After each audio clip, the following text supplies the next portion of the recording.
Mobile मध्ये काही pressure केलं जात होतं असं थेट आरोप आहे. आज सदर गुन्ह्यामध्ये आरोपींना हजर करण्यात आलं. हजर केल्यानंतर पोलीस यंत्रणेने 7 दिवसांची पोलीस कोठडी मागितली होती. याच न्यायालयापुढे अटकपूर्व जामीन नामंजूर झालेला होता. त्यामुळे न्यायालयाला केसचे फॅक्ट्स माहिती होते, त्यामुळे आम्ही जास्त वेळ घेतला नाहीये.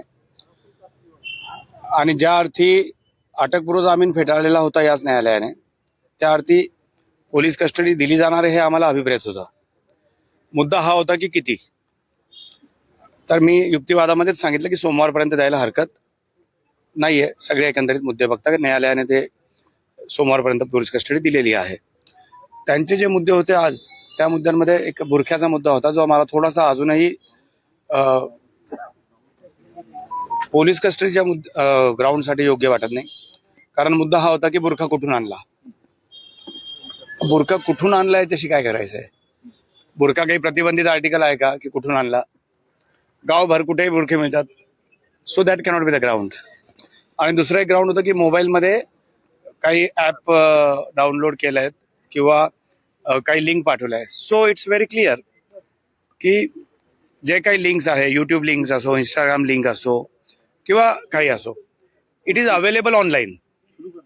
त्यामुळे लिंक पाठवणे किंवा लिंक हे करणे, तर त्या कुठून लिंक मिळवल्या काय मिळवलेलं काहीच, it's not a really good ground. तर आमचं तेच म्हणणं होतं की साहेब, मोबाईलमध्ये सगळंच उपलब्ध आहे, आपण काय मागू ते मिळेल. त्यामुळे that really cannot be the ground. Mobile हा जप्त झालेला आहे. आता फक्त काय तर तोंडी विचारपूस करण्यासाठी एका गरोदर लेडीला किती पोलीस कस्टडी द्यावी याचा आपण विचार करा.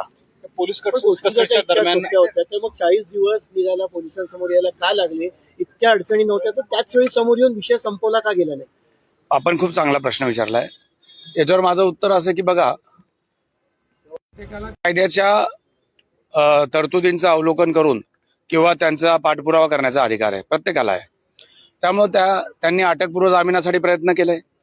मला वाटतं 2 तारखेलाच अटकपूर्व जामीन नामंजूर झाला. नकला वगैरे काढून ते हायकोर्टात जाणारच होते. त्या दरम्यान अटक झाली आहे. त्यामुळे हे म्हणणं मला खरोखर योग्य वाटत नाही की एखाद्या विरुद्ध गुन्हा दाखल झाला आणि त्याला वाटत असेल की तो निर्दोष आहे किंवा त्याने तसं काही केलेलं नाहीये, तरी त्याने पोलिसांपुढे हजर व्हावं.